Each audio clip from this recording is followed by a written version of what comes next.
এখন আর নকল প্রশ্নপত্র ফাঁস ফিরে আসবে না, জানালেন শিক্ষামন্ত্রী আহসানুল হক মিলন। তিনি বিভিন্ন সাংবাদিকদের বিভিন্ন প্রশ্নের উত্তর দিচ্ছেন।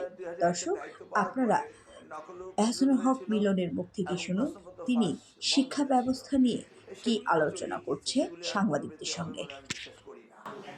আর জাম্প বলতে যেটা বুঝছেন, হ্যাঁ, আমাদের এডুকেশন সেক্টরে আমাদের শুধু হাই জাম্প না, পোল ভল জাম্প দিতে হবে, এটি আমি বিশ্বাস করি। মাননীয় মন্ত্রী, আমি জানি যে দেশের বেশিরভাগ শিক্ষার্থীরা আপনাকে পছন্দ করে, আপনাকে ফলো করে, তাদের উদ্দেশ্যে আজকের দিনে আপনি দায়িত্ব পেয়েছেন, তাদের উদ্দেশ্যে আপনার কি বার্তা থাকবে? বার্তা হলো, যেটা স্টেট মিনিস্টার আগেও বলেছিলেন বাইরে, যে আমাদের শিক্ষা ব্যবস্থাকে যুগ উপযোগী শিক্ষা ব্যবস্থা করতে হবে। আমাদের কম্পিট করতে হবে ওয়ার্ল্ড অন্যান্য কান্ট্রিগুলোর সাথে। গ্লোবাল ভিলেজে আমরা এই ব্যাকডেটেড কোনো এডুকেশন থাকতে পারবে না। এই কমোডিটি ইজ নট এডুকেশন, যে কমোডিটি, এটা ডোমেস্টিক কমোডিটি না, it's international commodity. We must compete with the other world's best countries. So সেই জন্যই আমরা প্রস্তুতি নেব এবং সেইভাবে আমরা plan and program lay out করবো আপনাদেরকে। বেসরকারি শিক্ষকদের নিয়ে আপনার পরিকল্পনা কি?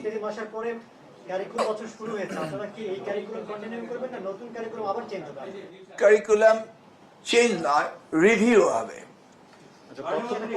শিক্ষার মান উন্নয়নের তথ্য প্রযুক্তি নিয়ে পরিকল্পনাটা কি আপনার?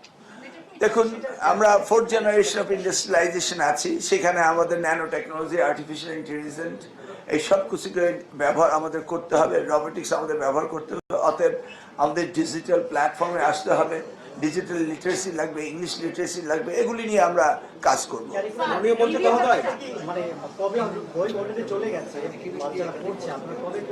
না, কবে ডেট তো আপনি প্রথম দিন আসার পরে আপনি এই প্রশ্ন করলে তো এর উত্তর কখনো আসবে না। আমি আসলাম, বসলাম, সব হয়ে যাবে। লেট আস লে আউট দ্য প্রোগ্রাম, এটা আমি আগে বলছি। কবে প্রশ্নটা তো এই মুহূর্তে বলা যাচ্ছে না। This the first day, first minute in my office. জি, গত 1.5 বছরে শিক্ষা মন্ত্রণালয়ে একটা বিশেষ দলের দলীয়করণ করা হয়েছে, যেটা বিশ্ববিদ্যালয়ের ভাইস চ্যান্সেলর থেকে শুরু করে বিভিন্ন দপ্তর ও অধিদপ্তরে করা হয়েছে। এক্ষেত্রে আপনার কোনো পদক্ষেপ থাকবে কিনা?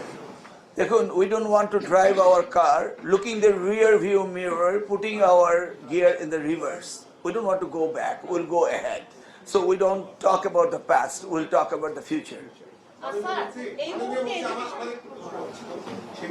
17 মাসে আমরা মাধ্যমিক উচ্চ শিক্ষা অধিদপ্তরে নিয়ে প্রচুর রিপোর্ট হয়েছে, বাট শিক্ষা মন্ত্রণালয়ে দুটি সিন্ডিকেট আছে। এগুলো আপনি খোঁজখবর নিয়ে আপনার ব্যবস্থা দুজনেই আপনাদের কার্ড গড়ায় দাঁড়াবো কিছুদিন পরে, তখন উত্তর দেবো। একটা কোশ্চেন ছিল, এই মুহূর্তে এডুকেশন সেক্টরে আপনারা কোন বিষয়টাকে আপনাদের সবচেয়ে বড় চ্যালেঞ্জ হিসেবে দেখছেন? প্রায়োরিটি সেক্টর, টিবেট, কর্মসংস্থান, দক্ষ মানব শক্তি।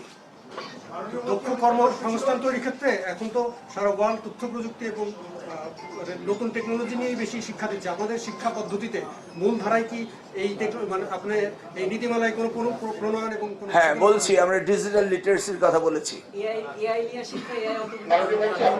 That's not excluded, that's included. মাননীয় মন্ত্রী, আমার একটা প্রশ্ন ছিল, শিক্ষা খাতে দুর্নীতির বিষয়ে আমাদের সবগুলো প্রশ্ন করেছেন।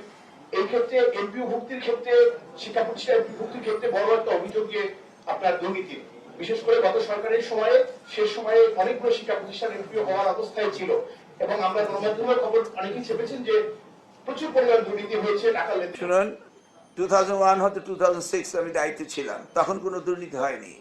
আমরা আবার এসেছি, অতএব তারা কি করেছে তার জবাব দিতে আমার দেওয়ার নয়, কিন্তু আমরা করিনি, তার প্রমাণ রয়েছে, এবং আমরা এসেছি, হবে না, এটাই আপনি ধরে নিতে পারেন। And that's final.